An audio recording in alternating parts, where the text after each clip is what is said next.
আসসালামু আলাইকুম। আনায়াস কুকিং স্টুডিওতে সবাইকে স্বাগতম। তো আজকে আপনাদের সাথে আরেকটা রেসিপি শেয়ার করব। আর দেখতেই পাচ্ছেন খুব ইয়াম্মি একটা রেসিপি এবং খুবই স্বাস্থ্যসম্মত একটা খাবার।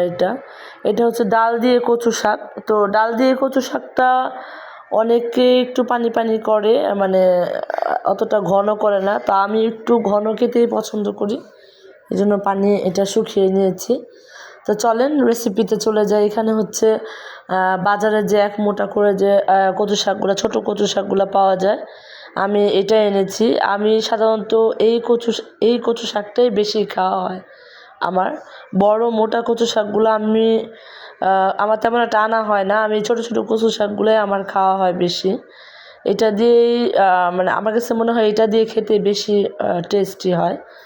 যাই হোক, এখানে এক আটির মতো আমি কচু শাক নিয়েছি। নিয়ে হচ্ছে আপনারা দেখতে পাচ্ছেন আমি কিভাবে এটাকে পরিষ্কার করে নিচ্ছি।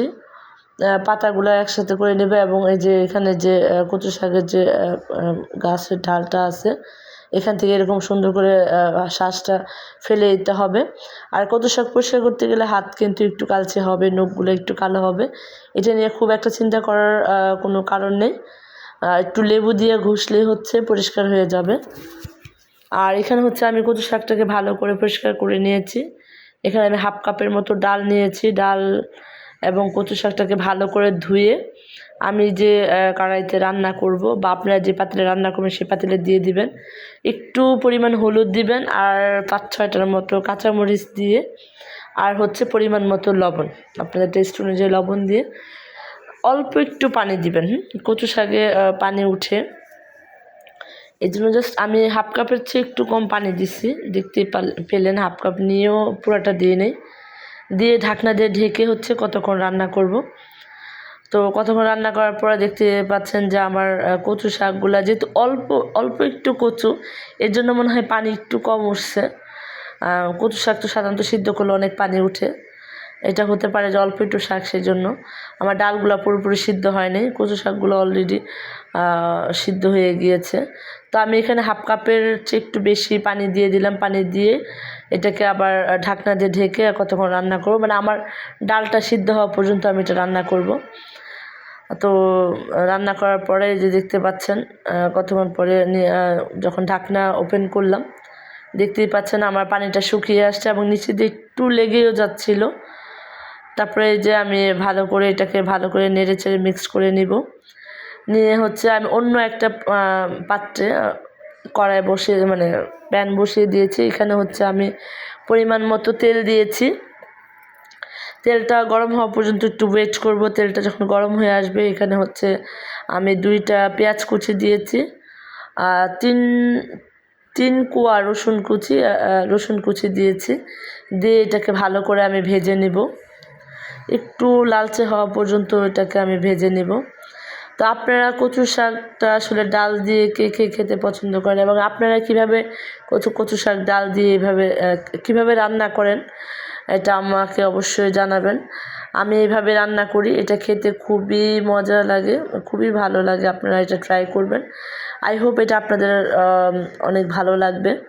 এবং এটা কিন্তু খুব স্বাস্থ্যসম্মত একটা খাবার। এটা বাচ্চাদের জন্য যেমন অনেক উপকারী, ছোট বড় সবার জন্যই কচু শাক আসলে অনেক হেলদি একটা খাবার। এটা রক্তের জন্য অনেক ভালো। তো আপনারা কচু শাক তো এমনি নর্মালি আমরা যে রান্না করি এটা দিয়ে তো নর্মালি খাই, একটু ডাল দিয়েও খেয়ে দেখবেন যে এটা দিয়েও আশা করি আপনাদের ভালো লাগবে। এবং হয় না একটু রুটিরও চেঞ্জ করার জন্য আমরা একটু অনেকভাবেই তো রান্না করি। তো যাই হোক, এটা আমার পেঁয়াজ আর রসুনটা লালচে হয়ে আসছে। আমি এখানে 2টার মতো শুকনা মরিচ মাঝখান দিয়ে চিড়ে দিয়েছি। এখানে আমি অল্প একটু পাঁচফোড়ন দিয়েছি। পাঁচফোড়ন দিয়ে এইগুলোকে আমি ভালো করে একটু ভেজে নেব। যখন লালচে হয়ে আসবে, ভাজা হয়ে যাবে, তখন হচ্ছে আমার যে কচু এবং ডাল যে সিদ্ধ করা ছিল সেটা আমি দিয়ে ভালো করে হচ্ছে এটাকে মিক্সড করে নেব। মানে তেলানি বলে বা অনেকে বাগার বলে, এটা করে নেব। ভালো করে মিক্সড করে এটাকে জাস্ট 1 মিনিটের মতো এটাকে নেড়ে চেড়ে রান্না করব। রান্না করে এটাকে আমি আপনাদেরকে নামিয়ে পরিবেশন করে দেখাচ্ছি। আর এটা রান্না করতে করতে আপনাদেরকে একটা কথা বলে রাখি, যারা এখনও আনায়াস কুকিং স্টুডিও সাবস্ক্রাইব করেন নাই এখনই প্লিজ সাবস্ক্রাইব করে রাখেন এবং বেল আইকনে ক্লিক করে রাখেন। আমার রান্নার নিত্য নতুন রেসিপি আপনাদের কাছে সবার আগে চলে যাবে ইনশাল্লাহ। এবং আমার রান্নার রেসিপি আপনারা বেশি বেশি দেখবেন, শেয়ার করবেন এবং বাসায় ট্রাই করবেন। আই হোপ আপনাদের ভালো লাগবে এবং আমার ভিডিওগুলো দেখবেন। এই যে কথা বলতে বলতে আমার রান্না অলরেডি শেষ। আমি একদম নামানোর আগ মুহূর্তে জাস্ট একটু লবণটা টেস্ট করে নিয়েছিলাম, তো দেখলাম আমার লবণটা হয়নি, এই জন্য আমি একটু লবণ দিয়েছি। লবণ দিয়ে পরিমাণ মতো লবণ দিয়ে এটাকে আমি ভালো করে মিক্স করে নিচ্ছি।